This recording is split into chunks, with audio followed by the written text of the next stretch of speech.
Hi, this is Dr. Robert Cywes, the Carbaddictiondoc. Today is another episode in our mini-series of weight loss surgery.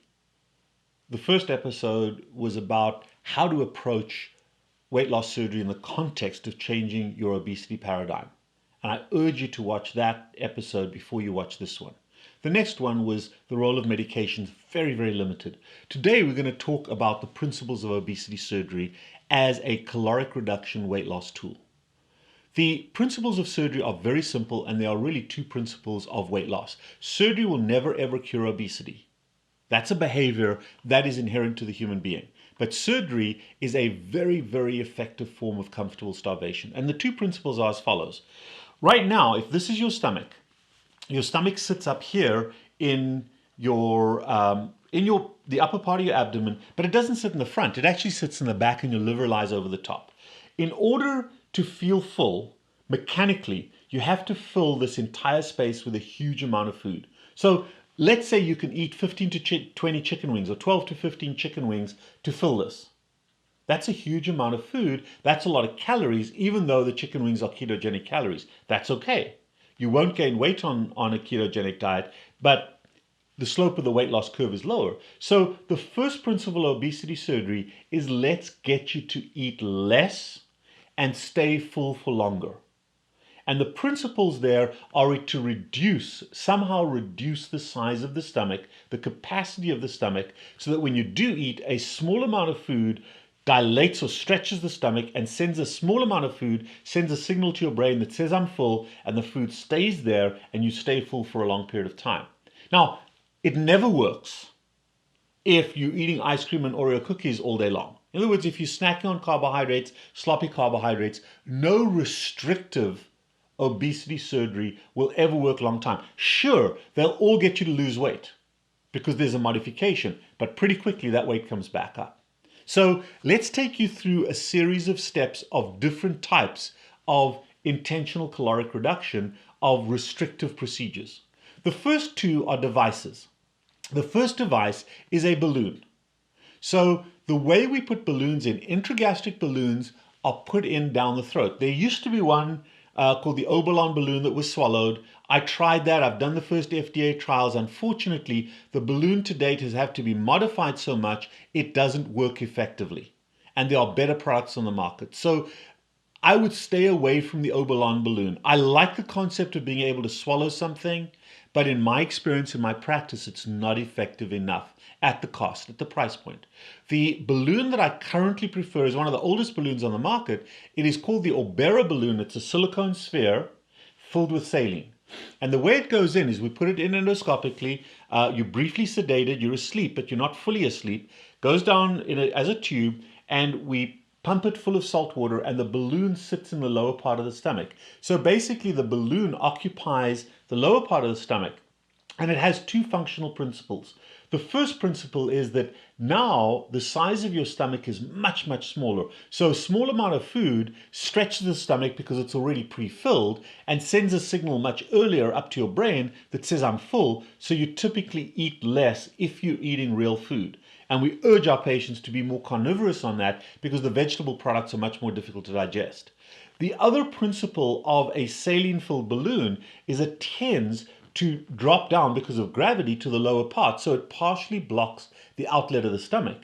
And therefore, food that should stay in the stomach anywhere from 2 to 3 hours after a meal now gets retained in that stomach 6, 8 hours. I've sometimes seen food 24 and 48 hours, particularly vegetable material, sitting in the stomach because the balloon has partially blocked the outlet. And if you're smart, you'll say, hey, I'm still full, and you won't eat. If you overeat on this, it's punitive. So it forces you to change your behavior. We don't want you to change your behavior towards sloppy snacks. We want you to change your behavior by eating less and eating less often. And if you do that, the balloon works very effectively. My greatest weight loss I've seen with a balloon is 85 pounds. The typical, if you follow the program, the typical weight loss is around 40 to 50 pounds over the 6 months to a year that I keep that balloon in.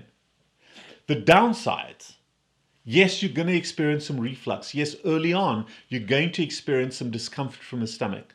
There is a risk for ulceration, so we treat that preemptively with an antacid. there is a risk for obstruction, and under those conditions, we have to take the balloon out.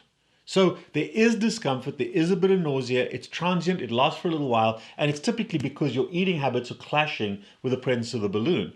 As you eat less, as you learn to accommodate, as you adopt positive strategies and make those behavioral changes, your relationship with the balloon becomes more cohesive to the point that you don't even know it's there because you've adapted your eating pattern significantly in a positive way. If you do it negatively, you're not going to lose weight. And I've had patients gain weight with a balloon because they blew off what we taught them and they snacked and ate their carbohydrates throughout the period. So yeah, it may not result in weight loss like any other surgery, but typically if you follow the rules, you can lose a dramatic amount of weight. So the goal of having a balloon in your stomach is, number one, to lose weight, but more importantly, to break the behavior and the habits that caused your obesity in the first place, to use the presence of the balloon to eat in a different way, and we'll educate you about that so that once the balloon comes out, and anywhere from 6 months to a year, the balloon comes out. The FDA has regulated that we have to take the balloons out by 6 months, but in Europe, in South America, the same balloons can stay in for up to a year. The risk is there, but we can discuss that in the office. However, that balloon, the goal of it being there is not just to lose weight, but to change the behavior that made you fat in the first place. So when we take the balloon out, and we take it out by going down into the stomach, putting a little needle in the balloon, sucking out the fluid, and then pulling the silicone balloon out of your mouth. It's a 10-minute procedure. It is typically very safe, although complications can arise, particularly from the endoscopy and from the anesthetic. So if you have that balloon in and you transform your behavior, by the time it's come out, hopefully you've addressed your obese behavior and you can continue to lose weight and continue to make changes with a temporary device having been placed and removed. So it is incredibly valuable for overweight people, maybe people who are trying to drop some weight for a particular event, for an orthopedic surgery, a wedding. The balloon is very effective, but it doesn't stay effective unless you've changed the behavior. And the relapse rate is quite significant. So I love the balloon as being a product better than keto by itself. But if you can do keto by itself and sustain that as a lifestyle, of course it's better than without the balloon. So a very valuable tool. I buy into it completely. I'm very aware of the risks. We talk about the risks up front. And there are risks anytime you use a device, both in symptoms and in structural changes. But the risks are very, very low, and it's a very effective tool, and it is temporary. I also use it from time to time in my adolescents who need that behavioral kick in the pants. And in them, because it's not a permanent device, it's not forever, but it does help them if they buy into it to change those rules. Now, the key thing about the adolescents is the adolescent needs to demand the balloon.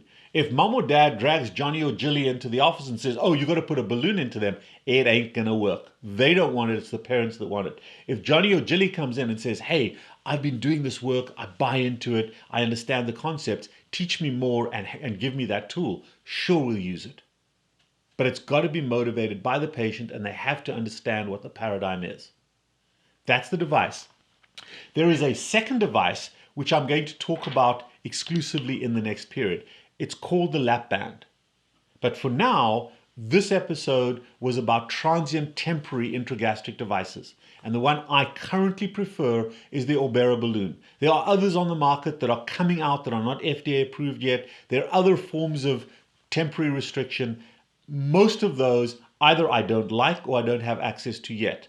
But right now, the Orbera balloon is the single best product, in my opinion, in my hands, in there. Does it have complications? Sure it does. Can they be dramatic? Absolutely. But how dramatic is the weight? And how impactful is your diabetes to your weight? If you want to learn more, text me at 561-517-0642.